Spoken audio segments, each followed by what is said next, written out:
दूसरी पार्टी की मौजूदगी को दरकिनार किया जा रहा है, क्योंकि आपको भी मैं कई इंटरव्यूज़ में सुन रही थी, जो जनता के साथ आपका कनेक्शन रहता है, फिर चाहे वो सोशल मीडिया के थ्रू रहे, और अब तो क्योंकि पूरा नेतृत्व आपके कंधों पर है, आपने कहा कि बीजेपी और कांग्रेस के बीच सीधा मुकाबला है।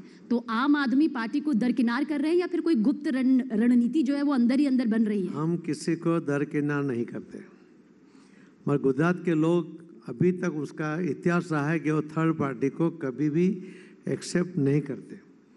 गुजरात के लोग समझदार लोग हैं, वो चाहते हैं कि गुजरात का जो डेवलपमेंट है वो बरकरार रहे, वो सतत वो चलता रहे, और उसके लिए गुजरात को डिस्टर्ब करने की जो कोशिश करने वाली जो पार्टी है, वो जो वादे करती है, अगर 22 साल के लड़के को आप पेंशन देना शुरू करोगे तो 3,000 रुपये के पेंशन में ही वो इस तरह से सिकुड़ जाएगा कि वो कभी उस साहसवृत्ति उसकी ख़त्म हो जाएगी।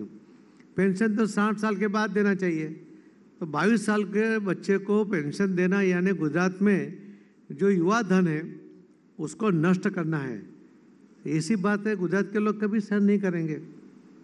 तो मतलब आप ये कह रहे हैं कि आम आदमी पार्टी अगर वोट भी काटेगी तो सीधा फायदा बीजेपी को होगा? देखिए, गुजरात का सरकार का कुल बजट करीब 2.5 लाख करोड़ है। इन्होंने जो वादे किए उनका अगर सबका फिगर करोगे तो ये हो जाता है 7.5-8 लाख करोड़।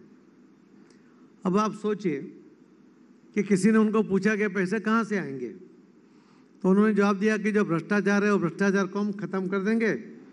अब 2.5 लाख करोड़ का 100% तो भ्रष्टाचार नहीं होता होगा, उसमें बहुत सा हिस्सा तो पगार वगैरह में चला जाता है। हम मान लेते हैं कि चलो कुछ मान लो कि 2.5 लाख करोड़ में से पगार के 1.5 लाख करोड़ बचता है और भ्रष्टाचार में चला गया, तो भी 8 लाख करोड़ रुपया कहाँ से आएगा? बाकी का 6.5 लाख करोड़ कहाँ से आएगा? ये जो सपने दिखाने की कोशिश है वो ज़मीन पर जब नहीं उतार सकते। ऐसे वादे कोई भी पार्टी ने नहीं करने चाहिए। अच्छा, बस ये सवाल हर किसी के जहन में है। गुजरात की जनता, क्योंकि आपके स्टार प्रचारकों की लंबी फहरिस्त है, जन जन के बीच में कई योजनाओं के जरिए, शिलान्यास, आधारशिला के जरिए पीएम मोदी खुद भी जा रहे हैं, रोड शोज हम बड़े बड़े देख रहे हैं। लेकिन जब हम आंकड़े देखते हैं पाटिल जी, तो हमसे ज़्यादा बेहतर जाहिर सी बात है, क्योंकि आप गुजरात की सियासत को इतने बेहद करीब से जानते हैं, समझते हैं। विधानसभा सीटों को लेकर वोट शेयर भी कम हुआ है, सीटें भी कम हुई हैं।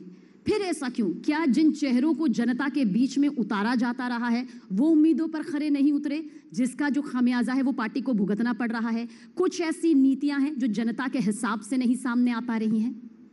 देखिए, 5 उंगलियां कभी एक सी नहीं होती। 19-20 हर आदमी में भी हो सकता है, तो उससे अगर अच्छा कैंडिडेट मिलता है तो बदलना चाहिए पार्टी को, तो उसके अंदर ये बदलाव आता है। अगर बदलाव नहीं करेंगे, परिवारवाद ही चलाएंगे, जो आता है उसका बेटा, उसके बेटे का बेटा, तो बदलाव ही नहीं होगा। तो बाकी लोग जो कार्यकर्ता काम करते हैं उनको कोई सैलरी नहीं मिलती, फिर भी वो देश के लिए काम करते हैं, स्टेट के लिए काम करते हैं, एक भावनात्मक काम करते हैं, और धीरे धीरे उनमें निराशा आ जाती है कि हमारा तो कभी नंबर लगने वाला नहीं है।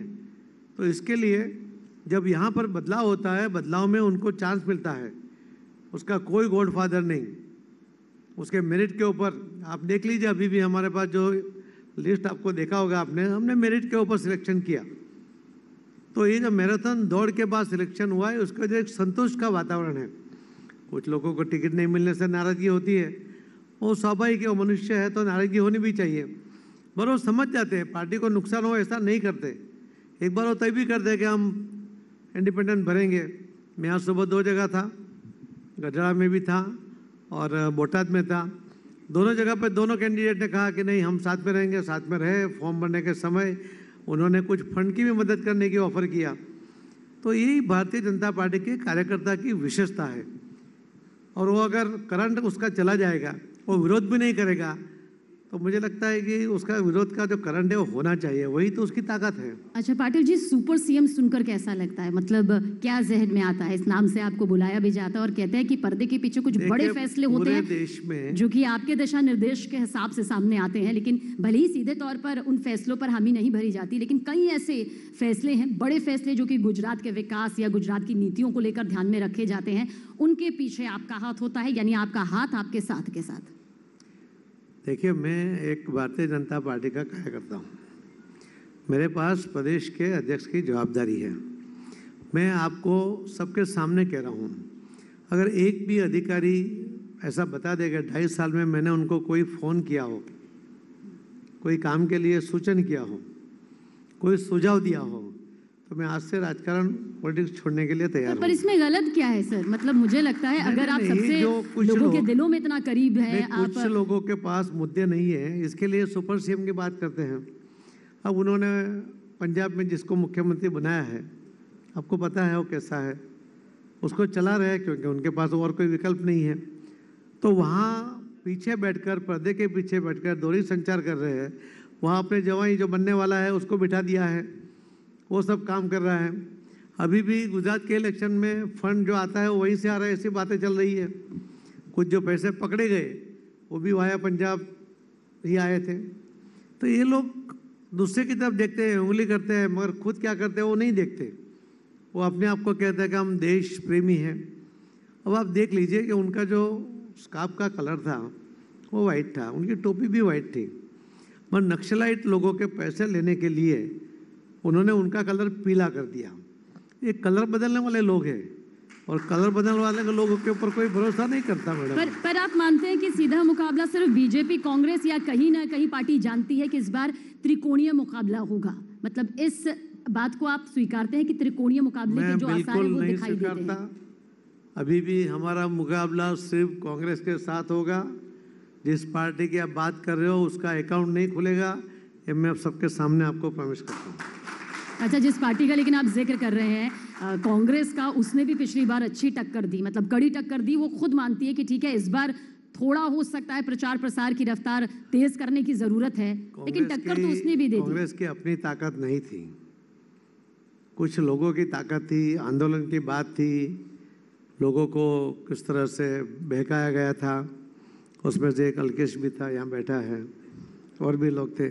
इन लोगों की ताकत के ऊपर आंदोलन चला। कांग्रेस के अपनी ताकत पर तो आंदोलन चला, उनको जो बेनिफिट हुआ वो बाय प्रोडक्ट है। वो अगर अपनी ताकत बना लेते तो हम जरूर उसका डर हमको पैदा हो जाता। अच्छा, कई राजनीतिक विश्लेषकों के दिमाग में, जहन में एक सवाल है, क्योंकि अब इस सेशन को खत्म करने का वक्त है। कह रहे हैं इतना प्रचार प्रसार या इतनी स्टार प्रचारकों की लिस्ट में है इसलिए क्योंकि चुनौतियां पिछले कई बार से जो सामना करना पड़ रहा है उससे कहीं ज्यादा है। यही वजह है कि खलबली है और इसी खलबली के चक्कर में स्टार प्रचारकों की फहरिस्त जो है सबसे ज्यादा लंबी है। हमारे पास इतने अच्छे मेरिट वाले नेता है तो हम उसको प्रचार में डालना ही चाहिए, क्यों नहीं डालेंगे? मगर हमारे पास अच्छे मेरिट के नेता है, इसके लिए हम डाल रहे हैं। जिसके पास नहीं होगा उसकी सूची छोटी हो जाएगी।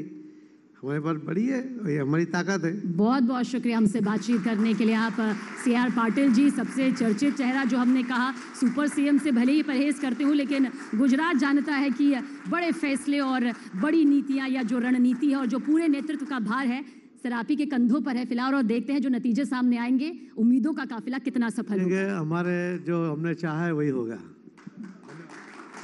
शुक्रिया सबीना। और इस वक्त मैं अनुरोध करूंगी, रिक्वेस्ट करूंगी अपने CEO हिंदी क्लस्टर करण अभिषेक सिंह से कि वो हमारे मेहमान को शुक्रिया कहें इस वक्त।